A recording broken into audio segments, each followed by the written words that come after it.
Hi guys! Welcome to my vlog. And samahan niyo ako ngayong umaga sa isang nakakapagod na umaga dahil ako ay maglalaba. Pero bago yan, nagluto muna ako dyan ng isang masarap na ulam which is ginataang tulingan. So hindi ko na siya na videohan habang niluluto ko kasi low bat pa yung cellphone ko nun. And then ngayon, tikman ko na siya. Okay, masarap naman siya. Hindi, masarap talaga yan siya guys. Ako nagluto niyan syempre. Sarap yan. So pagkatapos niyan, pwede na yan. Tikiman time na. So yan, kumain na ako dyan guys.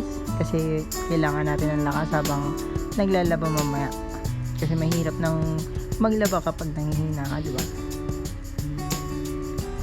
So masarap talaga yan guys. Tinan yung unang subo ko dyan, talaga hindi talaga ako nakapag-react kasi masarap talaga yung ulam guys. At syempre luto ko yan.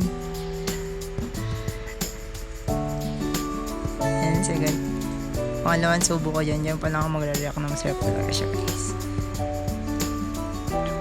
Yan, approve. Masarap talaga siya guys. And then yan,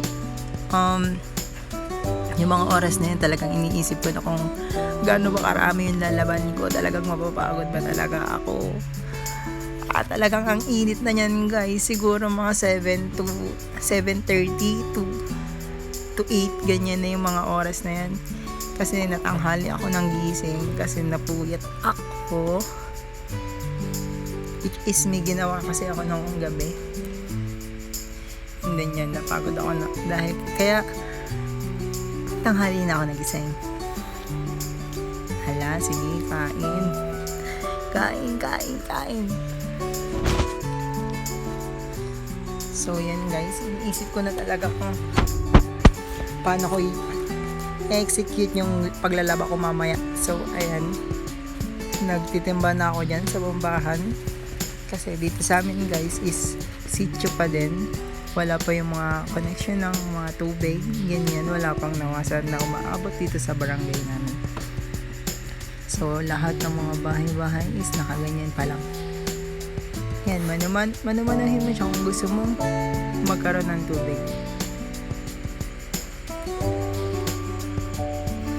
So ayan, sa point na yan, meron nagbibenta ng salad, which is bumili naman yung kapatid ko. Tatlo kami nila mama kasi tatlo naman kami nasa bahay. Ayan, tuloy ang timba.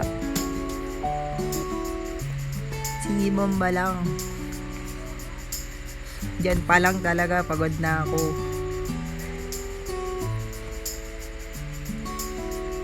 Talagang mamamayat ka talaga kapag nagbobomba ka talaga araw-araw. Talagang magkakamuscle ka kahit ayaw mo. So ayan, tinawag na ako ng ating ko. Kumain na daw muna ako ng salad dahil bumili din siya para sa akin. Yan. Kinukuha ko ng mga time na yun yung binili niya para sa akin na salad.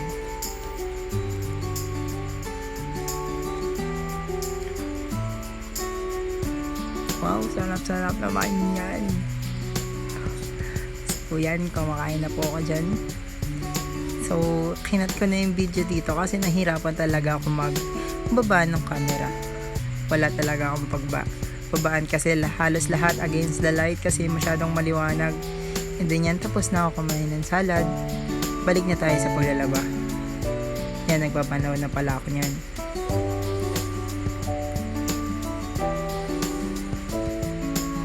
Yung pagbubanlaw na yan, talagang masakit talaga siya sa likod. Walang halong biro guys.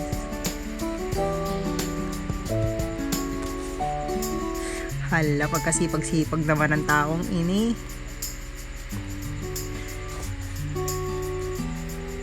Sana hindi kalag natin kinabukasan. Hala, sige, laba-laba. Ganyan talaga yan siya guys. Masyado siyang masipag. Well, ako na to. Masyado talaga ako masipag. Hindi naman sa pagmamayabang. Pero dapat talaga marunong tayo ng mga gawaing bahay kasi soon pag naging independent na tayo, kailangan natin yan. And then dito is sasampay ko na lang siya kasi kinat ko na rin yung video na yun kasi masyado nang mahaba at nag-iinit na rin yung cellphone ko. So, ayan. As you can see, hindi na siya tumutulo kasi dinryer ko na siya. Kailangan ko na matuyo agad yan kasi wala na akong susutin. Hindi, joke lang guys. Joke lang. So, back lang guys. Hindi ko, kung makikita niyo sa video, hindi pala siya nasabon, no? Galing po siya sa washing, which is ginashing ko po nga po siya para masabon. Kaya, binalawan ko na agad tapos washing. And then, dito is kakaling ko ng video. Thank you for watching!